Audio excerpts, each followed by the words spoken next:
Can I welcome you? It's a lovely, warm evening, and we are here to worship God. If you're new here, you're very welcome. We're going to begin by singing two songs.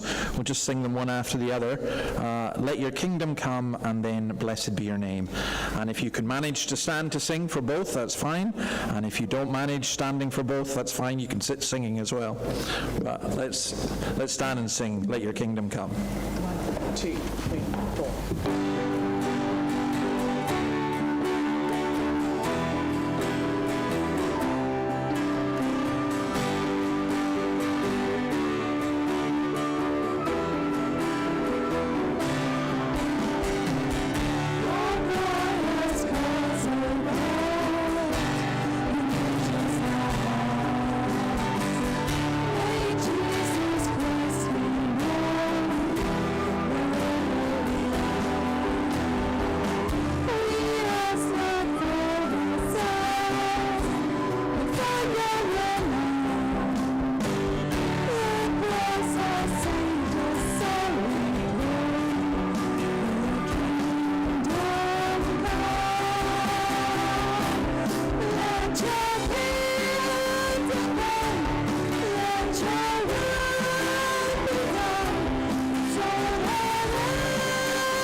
Streams of abundance.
Please grab a seat and let's pray.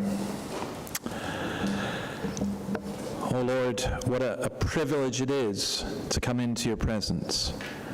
What a privilege it is to come away from busy lives and noisy homes and all the stresses and strains that we feel pressuring upon us, to withdraw and to take time to consider your word and to listen to you and to have fellowship with your people and to pour out our hearts to you. Lord, we thank you for the opportunity to do that. May we never, ever realize or turn away from seeing what such a privilege it is. And we pray that you be with us. Lord, we know that all that we do and say is worthless without you, and so we ask that you would help us. We pray that you would forgive our sin. We pray that you would not let any of that be a blockage to our worship of you. We thank you for the blood of Jesus that cleanses from all sin. We pray for those who are tired, those who are weary. We pray for those who have troubles and difficulties at home. We pray, O Lord, for those who are struggling in their faith because of so many reasons, not least the subtle assaults of the evil one. And so again, we ask that you would pour out your Spirit, that you would send healing, you would send renewal, and you would send encouragement. And when we need rebuked, grant, O Lord, that you would rebuke us. We would rather you spoke to us and rebuked us and were silent and just let us be. And when we need healed, grant, O Lord, that you would heal us. And when we need words of comfort, may we sense that underneath are the everlasting arms. Help us in all of this, for we ask it in your name. Amen. Okay, there's a few notices. We're going to have next Sunday, we're going to have here a carol service, so please do come along to that. There are some leaflets available to invite people, so please do that. Speaking of leaflets, there is a welcome card that if you like, you're welcome to fill out. Some of you who've been coming for a while filled it out last week, which was great. It meant I had to respond to you, which I was very glad to do. And what else? Oh yes, on Christmas Day there'll be a service here at 9 o'clock, and there's a lunch afterwards, and if you'd like to come to that, then please do sign up for it. Or Jan, where's Jan? I've lost Jan. Jan is there. Please let Jan know. That's pretty well it, I think. I think that's pretty well all the notices. I do want to have a short look at the catechism question. So let's go there. Sam, where are you? You can see that. Can you read that from all the way back there, yeah? Okay. Sam, I'm going to ask you a very silly question, but are you a boy or a girl? A boy. Would you like to be a girl?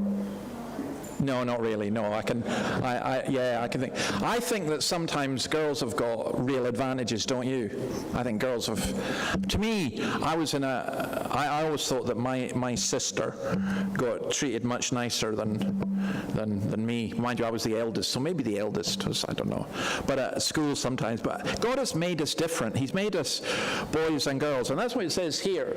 That God created man. We use the word man, but it doesn't mean man like only men. It means male and female, after his own image, in knowledge, righteousness, and holiness, would rule over the creatures.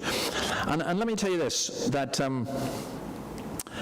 God doesn't look like us. You know, when it says we're made in his image, we think of it like that, but what it means is that we have abilities like God. We're different from the animals. We're made with this: knowledge, righteousness, and holiness.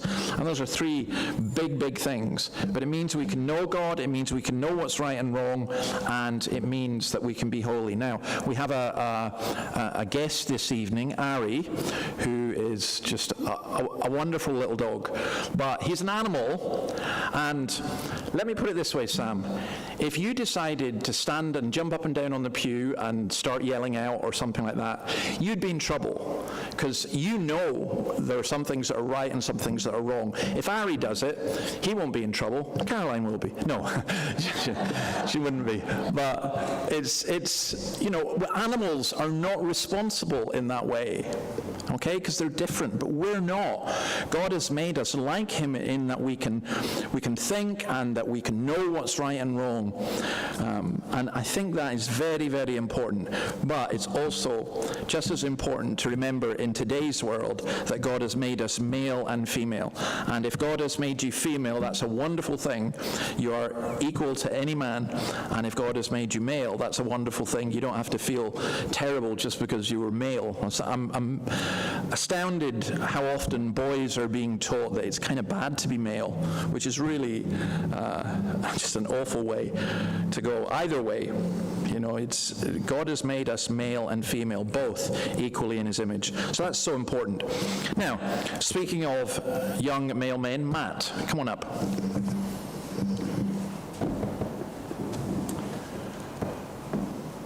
So for those of you who don't know, this is Matt Wigney. Matt Wigney, say where you're from.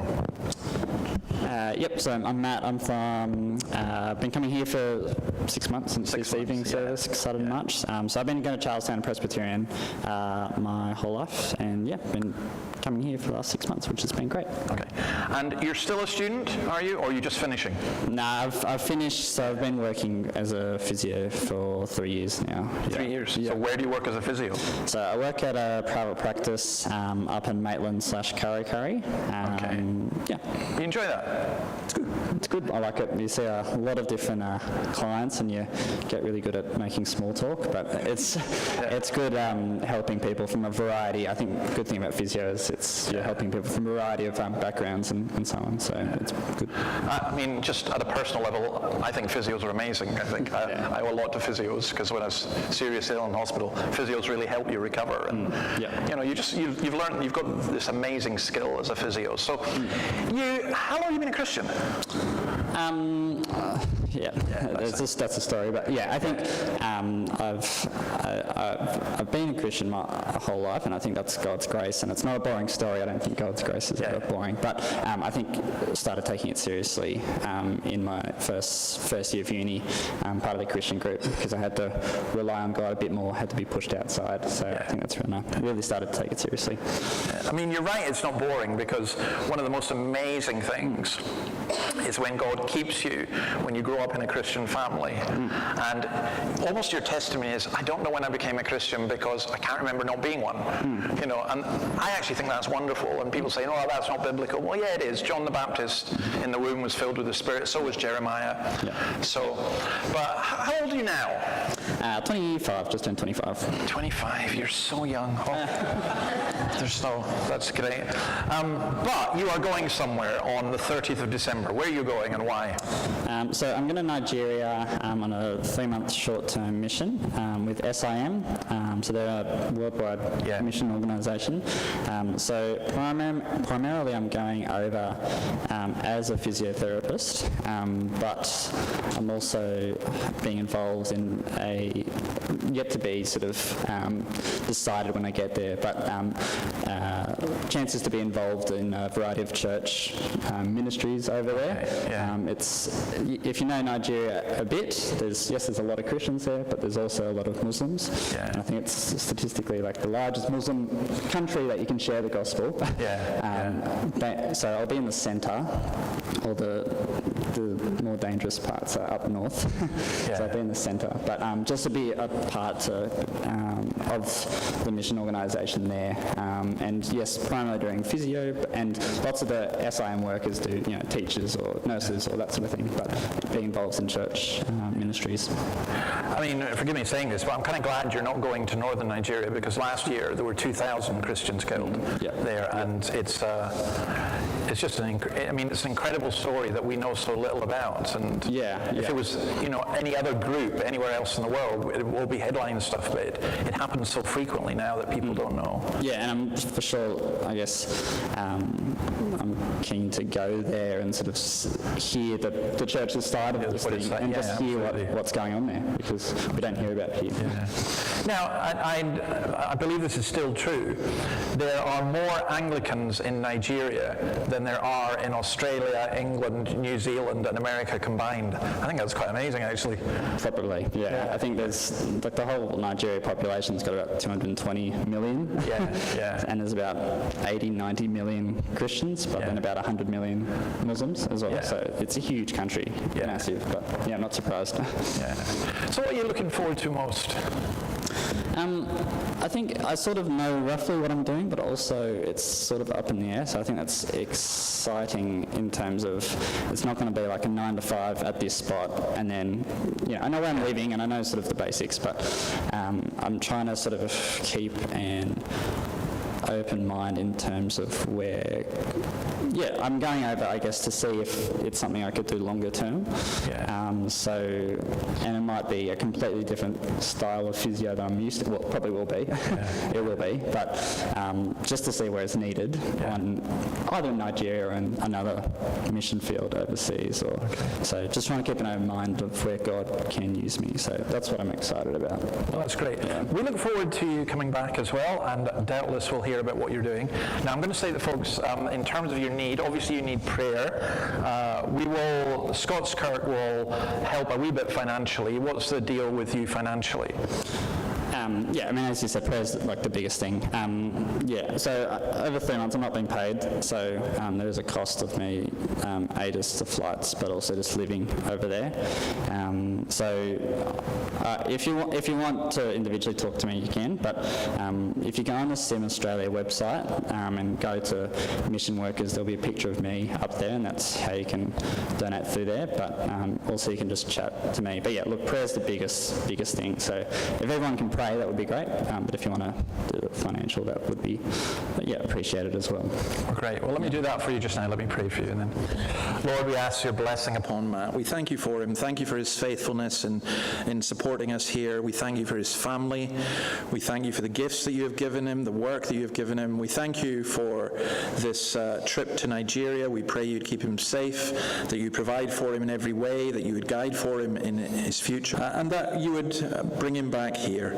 We ask, O Lord, that whatever you have in store for him, that above all, he would sense and know your hand upon him. We pray that you would provide what he needs as well, in financially and in other ways, and keep him healthy. And Lord, encourage him, don't. We pray that he wouldn't be lonely, and we pray that he would have real and wonderful fellowship with your people in Nigeria, in your name. Amen. God bless you. If you would like to give to Matt, you can do it the way he says, but we'll also be giving something from Scots. So if you give it to Scots and Mark from Matt Wigney on it, that's fine. We'll make sure it goes to him. It won't be used for anything else. Okay, Liz is going to pray with us, please.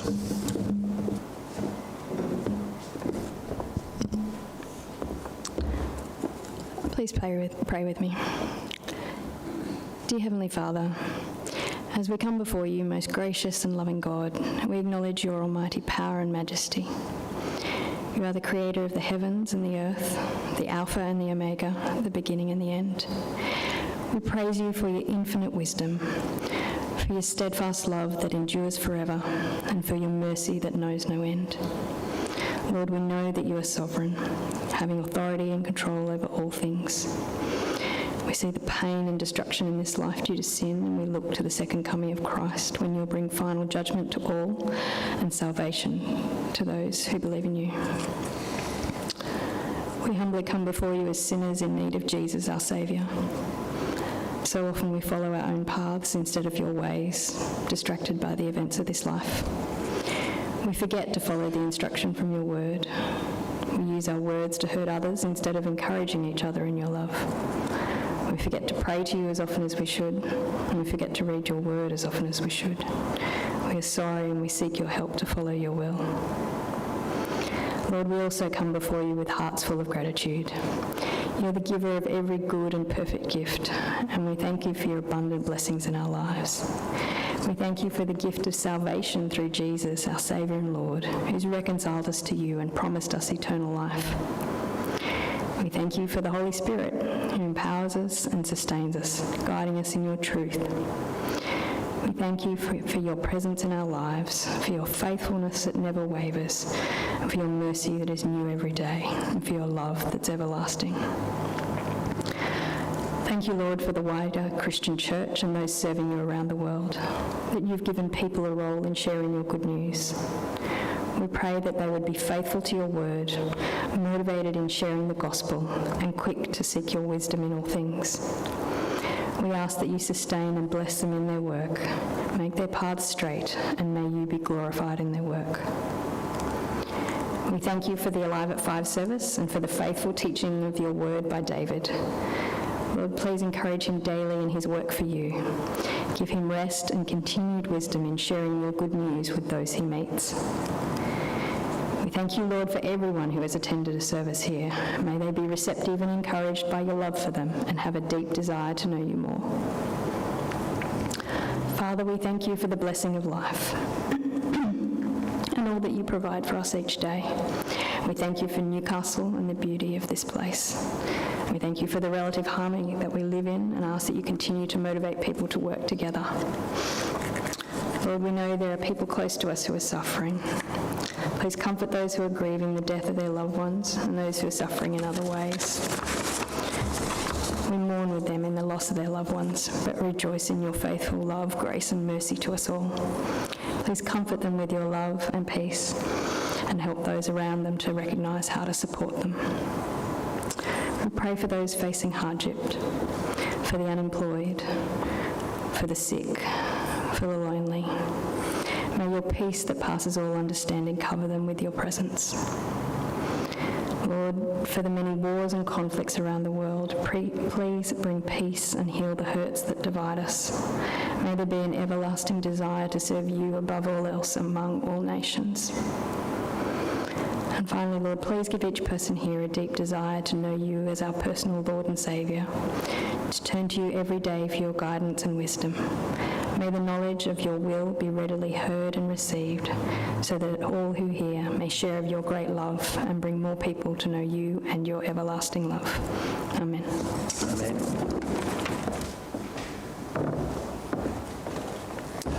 Okay, we're going to sing part of Psalm 103 before we turn to God's Word. We'll sing this, and then afterwards Jacques is going to come and read Ecclesiastes chapter 3, verses 16 to 22. But let's stand for the song. 1, 2, 3.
Scripture reading is Ecclesiastes chapter 3, verses 16 to 22.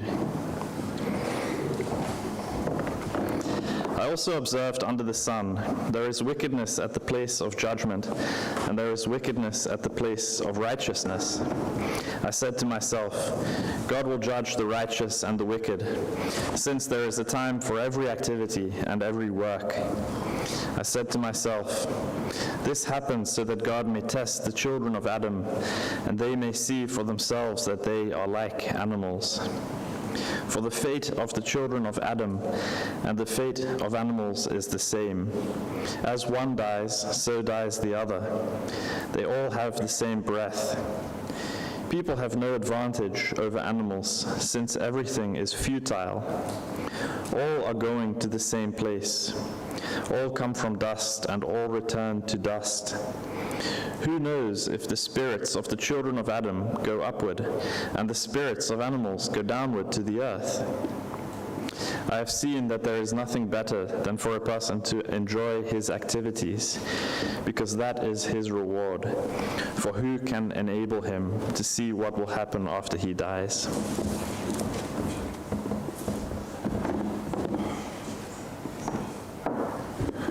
Okay, that is, in one sense, a very unusual passage, but I think it's a wonderful passage, and you'll see why. I read something from the Pope this week, believe it or not. It wasn't a personal letter, but it was an instruction that he was giving to all priests. And he said that under no circumstances should any sermon go over 10 minutes. So I have a suspicion I'm not going to end up being a Catholic priest then. It's very interesting, the reason given and so on. But even this short passage, there's so much in here, we'll do well to get it done. And bear with me, because it seems quite a discouraging passage, and even from a Christian point of view, someone saying, well, there's no difference between animals and humans. That's what it says. Doesn't the Bible say that? It does say that. So, how are we going to make with this? So there's a company called Alcor in Arizona. I believe they're now also in Australia. They believe in cryonics. And cryonics is to freeze a human body at minus 320 degrees Fahrenheit, obviously when you're dead, or you would be dead with that. Your head apparently costs you about $100,000, and your whole body about $170,000. So if you've got that amount of money, personally I would suggest give it to Matt. He'll use it much more. But apparently you can have your body frozen in a vault somewhere in South Australia. It amazes me that they've chosen one of the hottest places to do it, but anyway, they've done it. And they've done that in the hope that someday they will unfreeze you and bring you back to life.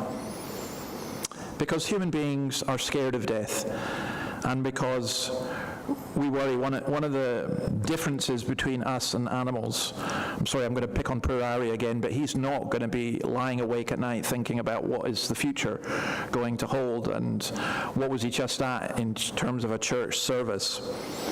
But we think of these things, we think of life and death, and what Solomon is doing here is something that's very profound.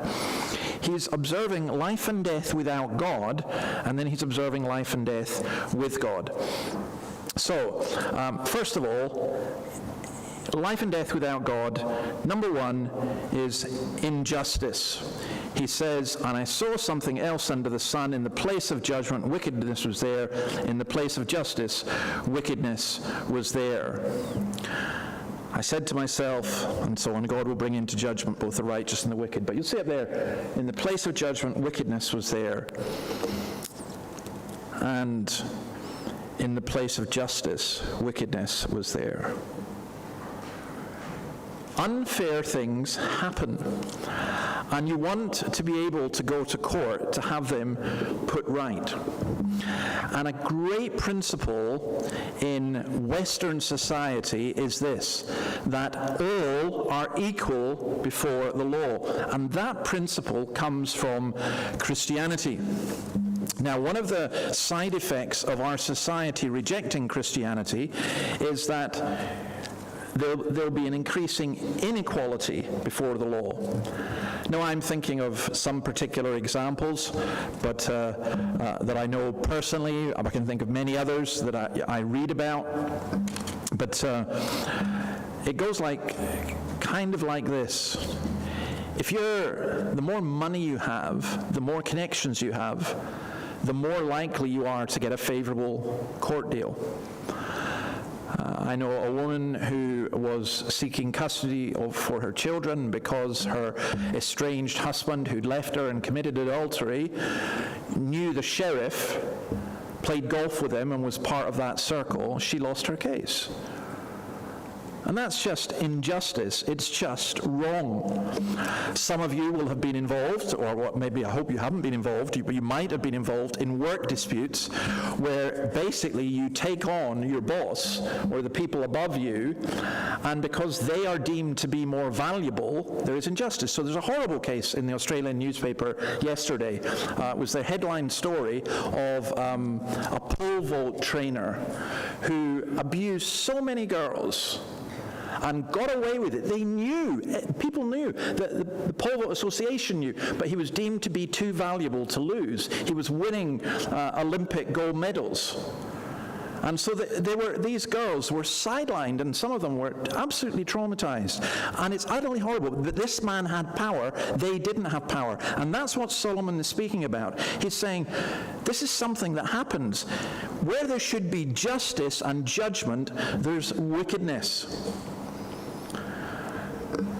In 2 Chronicles chapter 19, we read this: Solomon appointed judges in the land in each of the fortified cities of Judah. He told them, "Consider carefully what you do, because you are not judging for man, but for the Lord, who is with you whenever you give a verdict. Now let the fear of the Lord be upon you. Judge carefully, for with the Lord our God there is no injustice or partiality or bribery."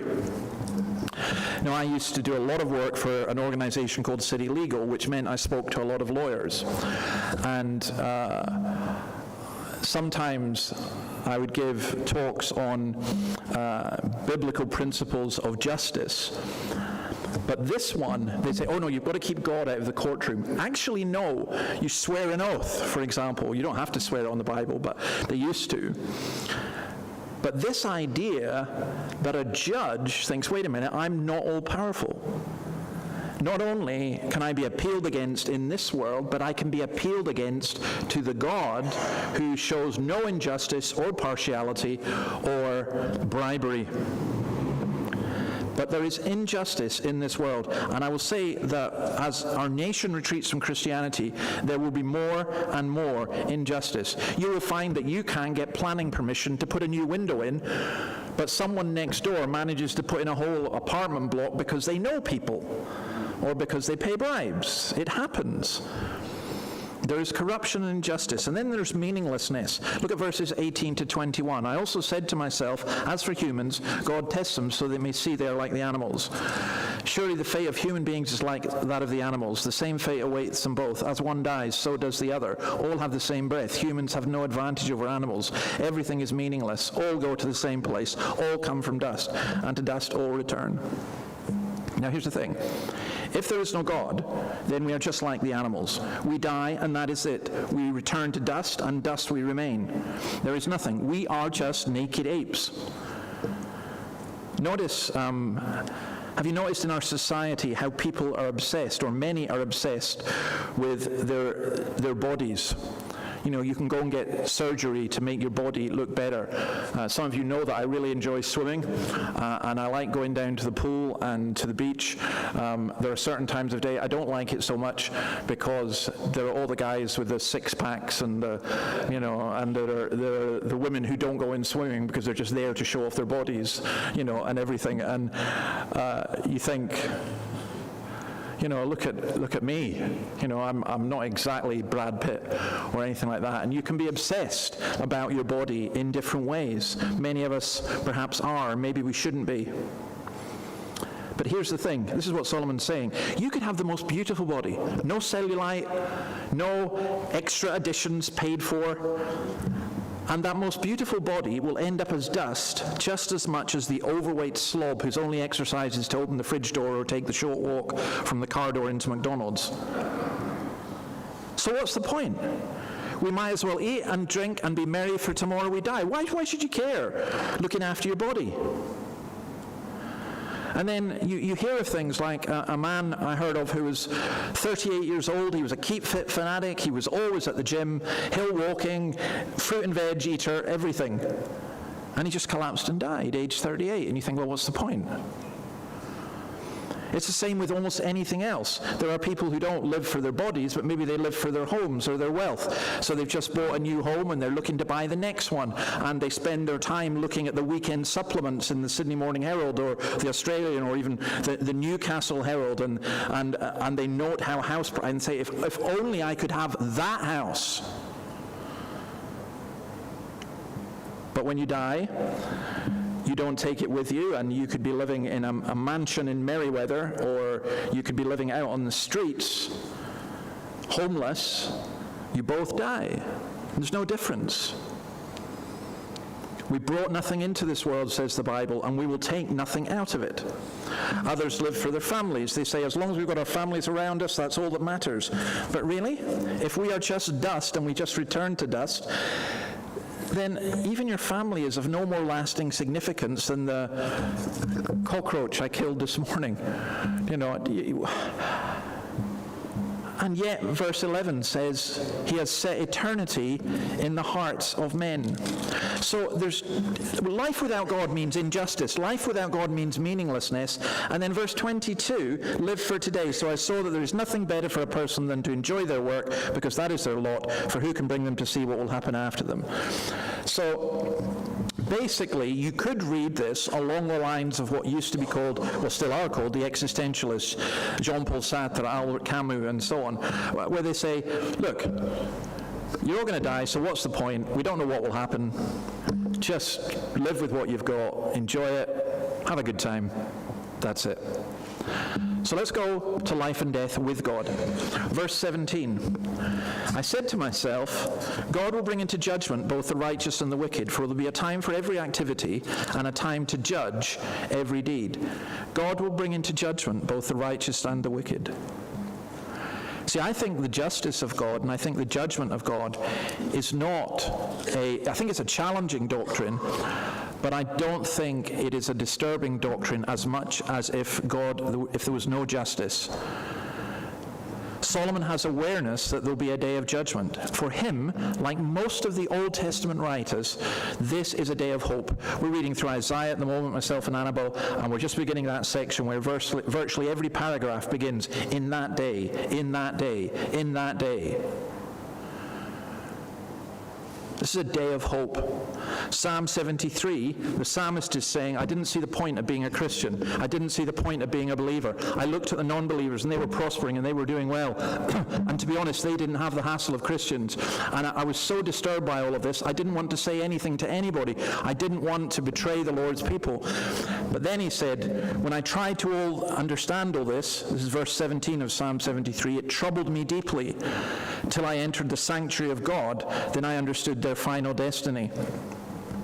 Revelation 20 says this, Then I saw a great white throne and him who was seated on it.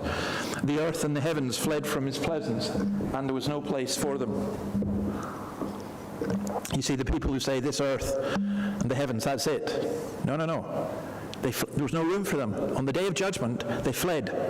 And I saw the dead, great and small, standing before the throne, and books were opened. Another book was opened, which is the book of life.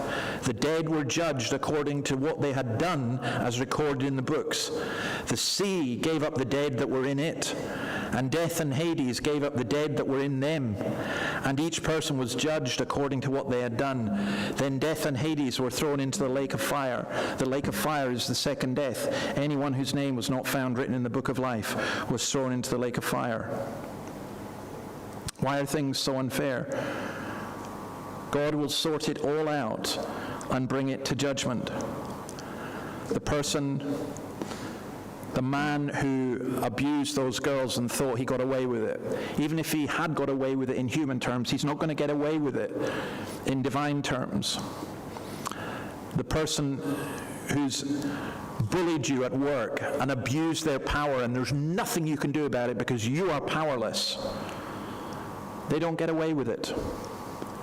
The religious teacher who's misused the knowledge that they have to harm and to dominate, they don't get away with it. God will bring it into judgment. And I think that's really important to recognize that there is a day of justice coming. There is a day when all things wrong will be made right. Why doesn't God do that now? Well, we're given the specific answer, 2 Peter 3:9. The Lord is not slow in keeping his promise, as some understand slowness. He is patient with you, not wanting anyone to perish, but everyone to come to repentance. So, life and death with God says there is justice. God will bring justice, but he's holding back to give people an opportunity to repent. And then there is meaning. Verse 21, who knows if the human spirit rises upward and if the spirit of the animal goes down to the earth? Now, you can translate this in such a way that it's a statement of despair, that under the sun, who knows? You know, what's the difference? And how can we say that some animals are cute and some animals are horrible? People will often say, will dogs be in heaven? But they hardly ever say, will rats be in heaven? So why do we think like, I think there's a difference here. I think this is stating something very different. In fact, in the light of chapter 12 and verse 7, which is why you should always read the Bible in context, the dust returns to the ground it came from, and the spirit returns to God who gave it. So this is true. When my dog died, my dog's body returned to the ground, to dust. And when I die, that also will happen. But I have a spirit, which my dog doesn't have. And that spirit returns to its maker. That's what he says. So think of it this way. He's saying, who knows if the spirit of man goes up? But the spirit of man does go up. The spirit of animals, if you like, goes into the ground. I had a dog called Tess, and I was very, very sad when she died. Or we had a goldfish called Bubbles, who died because I think she might also have been called Speedy. I can't remember the exact detail of this, but I just remember that one day we called Bubbles or Speedy dead because she'd gone too fast and jumped out the goldfish bowl, and that was it. And your kids get pretty upset at things like that. So you have a funeral for a goldfish, but we had a funeral here this week, and I'm sorry, we don't bury human beings as though they were goldfish. We come back to the cryonics. If you stand beside the body of a loved one, very often I've heard people say, but that's not them. And you're right, they're right, it's a body. But they have gone. The them, the thing that is them, the spirit has gone. It's not that the body is unimportant, but without the spirit, the body is dead. Now, where's it gone? If you believe we're just like the animals, then it's gone forever. It's as though they never existed and you'll never see them again. And to go down into the earth, they go down into the earth. What that literally means is to become ineffective. And there are people who believe that about human beings. And one of the reasons I think that funerals are so badly attended nowadays is that a lot of people don't have time, but also I think this. They just think that's it, the person's gone, there's no point, let the dead bury their dead kind of stuff. But in reality, the moment of death is as real and as important and as solemn and as, for some people, as joyful as the moment of birth. But in our world, we have this kind of idea that once people are dead, that's it. I mean, it's funny, people can't quite get there because they'll make all kinds of comments about they'll be looking down from, or if they were a footballer, or they'll be playing in the great team, or if they were a musician, they'll be, entertaining God in heaven. People who've never seen or got any idea of God will suddenly start saying stuff like that. But Job 32:8 says this, it is the spirit in a man, the breath of the Almighty that gives him understanding. The spirit in the Bible is the life of God in man. That's why we said in the Catechism that we're in knowledge, righteousness, and holiness. We're made in the image of God because we are spiritual beings. The spirit is also the idea of human thought, moral energy, intelligence, understanding. I remembered my songs in the night, says Psalm 77, verse 6. My heart mused and my spirit inquired.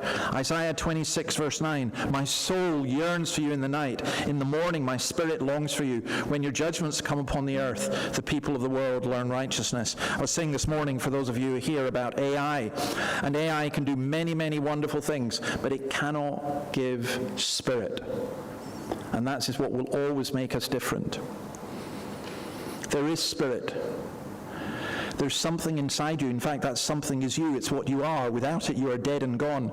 There is your hand, but without your hand, you are still you. If you lost your hand, you would still be you. If you lost a leg, you would still be you. But without your spirit, there is no you. James 2, verse 26 says, this body without the spirit is dead. And spirit means breath. You have a breath, you have a spirit. And because of that, you are more than a naked ape. You are more than flesh and blood. You are more than your family. You are more than your work. You are more than your gifts. Because of that, you matter. As Chesterton said, all men matter. You matter, I matter. It's the hardest thing in theology to believe. but we do. And so, we go back to verse 22, we live for today and tomorrow. So I saw that there's nothing better for a person than to enjoy their work, because that is their lot. If there's a God who's sovereign, who knows our times, if he has a purpose, even in allowing human injustices, then the attitude of the wise should be joy and confidence as we live our lives here on earth, knowing that there's a judgment to come. We live our lives here in that light. We don't despair because a politician like Putin is in power, or maybe Trump, or maybe you're the kind of person who rejoices that Trump is in power. Well, don't do either, because ultimately it's God who's in power. We live our lives not knowing what is to come, in that we do not know what will happen on earth after we leave. But there is a purpose and a meaning. Malcolm Muggeridge, a fascinating piece. Let me just read part of this. As he wrote an essay which I think is brilliant. He says, you know, it's a funny thing that when you're very old, as I am, 75 and near to dying, with apologies for those of you who are over 75, but very old and near to dying, the queerest thing happens. You very often wake up at about 2 or 3 in the morning, and you're half in and half out of your body, a most peculiar situation. You can see your battered old carcass there between the sheets, and it's a toss-up whether you resume full occupancy and go through another day or make off where you can see. Now, Muggeridge had remarkable experiences or a very vivid imagination. But I actually understood that when I read it, and I'm not 75. And he said, in that sort of limbo, being in and out of your body, you have the most extraordinary confidence, a sharpened awareness that this earth of ours, with all its inadequacies, is an extraordinarily beautiful place, that the experience of living it is a wonderful, unique experience, that relations with other human beings, human love, human procreation, work, all these things are marvelous and wonderful, despite all that can be said about the difficulty of our circumstances. See, it's a fearful thing, a wonderful thing, that you are alive and that you are fearfully and wonderfully made. Matt was talking about being a physio, and I don't know much about being a physio. I just know that I've had physios work on me, and I just, wow, the human body is incredible, and its capacity for recovery is quite remarkable. Fearfully and wonderfully made. And we live in a wonderful world. And yes, there is injustice, and yes, there are all these different things, but there will be a new heavens and a new earth. Now, that means that we should prepare for what is to come. The Bible does not tell us that we all die and go to heaven. It tells us that there is a judgment, and in that judgment, we get what we want. Those who want eternal life, those who want to be with God, will go there. Those who do not will go to hell. The choice we make in this life, in time, is absolutely essential. What will you choose? When I became conscious of that, I think my prayer was just simply, Lord, I want to live. I want to live. And I don't want to live in a place of blackness and darkness, and a place of separation and pain, and a place where there's no beauty and no music, and a place where there's just violence and hatred. I want to live in a place where there's beauty and joy. And Jesus says that's why he came. Now, I don't have time to read it, but read 1 Corinthians chapter 15, verses 35 to the end, where, amongst other things, he says, just as we have borne the image of the earthly man, so shall we bear the image of the heavenly man.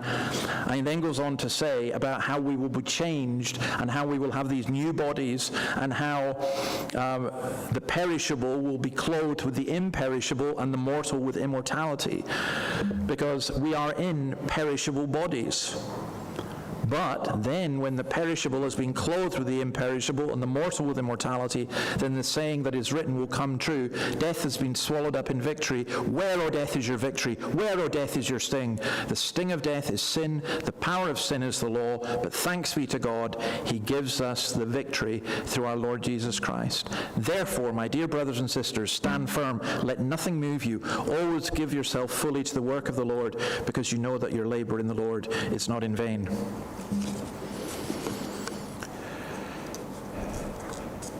Sometimes you think your work is in vain, don't you?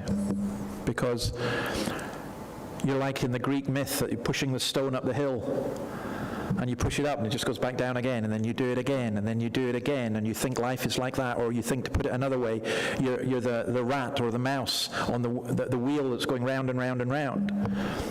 Or you're in a world which seems so hostile to God, and your family seems so disconnected and far away, and nobody seems interested in this glorious message, and even people who go to church, sometimes you wonder where they're at. And you think, that's just all pointless, isn't it? It's all in vain. And what we are being told in this passage and in the rest of Scripture is, no, it's not. Because with God there is justice, and with God there is meaning, and with God there is life. And God breathed into humanity and gave us life. And basically what's happening in our culture is people are rejecting that life, and they need to be born again. But God does that through the preaching of the gospel, through His Spirit coming into people's lives. So, look, nothing that you do for God, nothing that you do for Jesus can be in vain. It just can't be. It won't be. I mean, thinking of justice, I do think of a school in Nigeria where I don't remember how many children were slaughtered in the most brutal way. And yet, the people were still in church the next Sunday to praise God. That's extraordinary. That's wonderful. But they say, who else have we got? Without God, there is no justice. Without God, there is no meaning. And without God, there is no life. But with God, there is all of these things. So I think this is beautiful, and I think it's wonderful. And I'm going to leave it there. If anyone wants to ask a question, in fact, no, you can't, because I've got to head away to Sydney. And I've got someone meeting me with a key somewhere. So Annabelle and I, when the singing starts, we're going to disappear. And Jacques, would you pronounce the benediction, please, at the end? Sorry, I'm really making you work for your money today, but we are going to disappear. There was one question, though, that I did promise I would answer, and it's what we're doing over Christmas and New Year. So I thought long and hard about how I would answer this, and here's how I'm going to answer it. And please forgive me, I hope this is not offensive to anybody. I've never understood the idea of people taking a holiday from church or God. That doesn't make sense to me. I think you take holidays and you go somewhere else. And I realize that in January, like most of Australia appears to be dead or gone somewhere or whatever. But people must go. So here's the thing. We're going to keep, obviously, the church open and do our services as normal. And if it's 5 people, so what? I want people to know that God's word will always be preached here at the times that we say. And if you're able to be here, that's fine. If you're away on holiday, great. Pray for us. I kind of hope that there are Christians who will come to Newcastle who want to have a church to worship in, and that they'll come and visit us.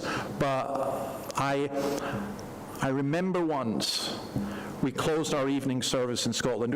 Our evening service was very small. Often I preached to single figures of people in this big church, and we decided one night we would close it and we would go off to a joint service that some other churches were doing.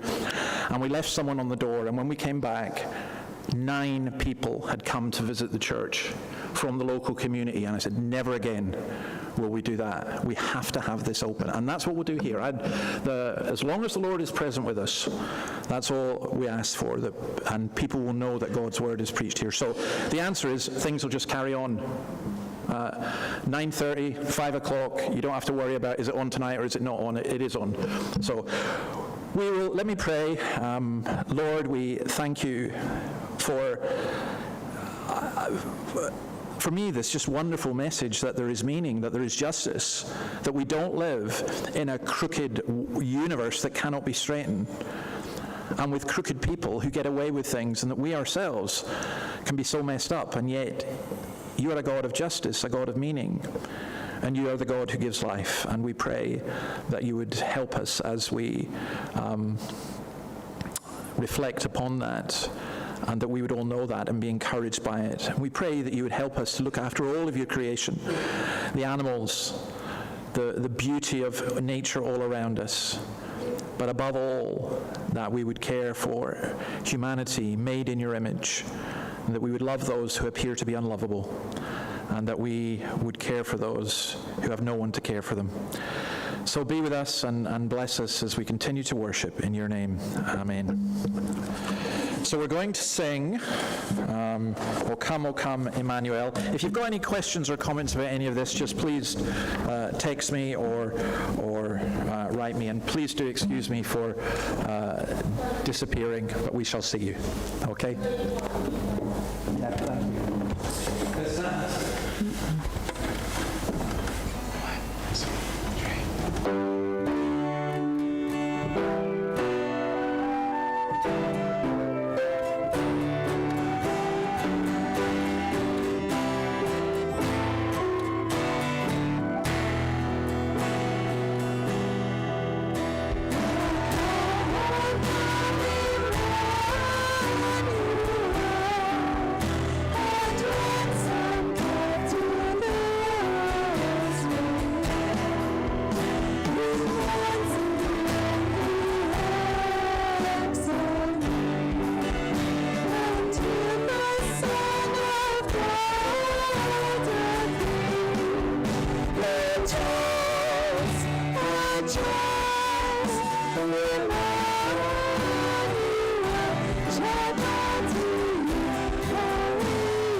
Receive God's blessing. Grace to you and peace from God the Father and our Lord Jesus Christ. Amen.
Cheers, Dalton.